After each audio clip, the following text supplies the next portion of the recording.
What's up mga kapampam? For today's video, maglilinis ako ng aking CR. So, gagamitin ko na tong walis ko dito sa sahig. Gagamitin ko ng brush ng CR kasi hindi na masyadong magandang iwalis sa sahig. Medyo hindi na nakakadala ng gabok kasi ano yan eh, plastic lang siya. Parang yung kaibigan mo, plastic lang. Gamitin na lang natin dito sa loob ng CR. So, ayan. So, may kwento na lang ako habang ako naglilinis mga kapampam.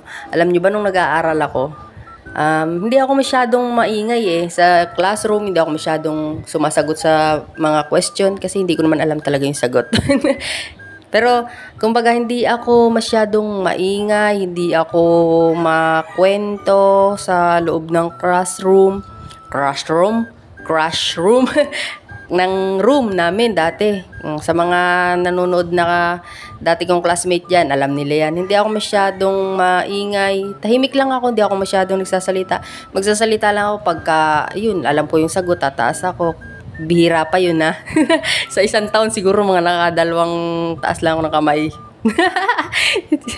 Kasi mahihain talaga ako dati At eto pa, dati hindi talaga ako, yung ganito, takot na takot pa nga akong magre-report niyan Oo, pilit na pilit pa nga yun pag kailangan talaga kasi minsan yung ibang teacher pag may grupo na kayo, rotate yung yung kung sino yung magre-report na member. So, naranasan ko yun nung second year. Pero nung fourth year, hindi na, nag-recite lang kami ng mga ng mga elements. Yun, dun lang ako napatayo sa harapan. Hiyang-hiya pa ako, nakalimutan ko. Buti na lang may kaklase akong nag-iimik ng kasunod. Shoutout sa aming Vice President, Mary Jane Sotero. Tandang-tanda ko pa yun. Kung hindi mo natanda, tanda ko pa. So ngayon,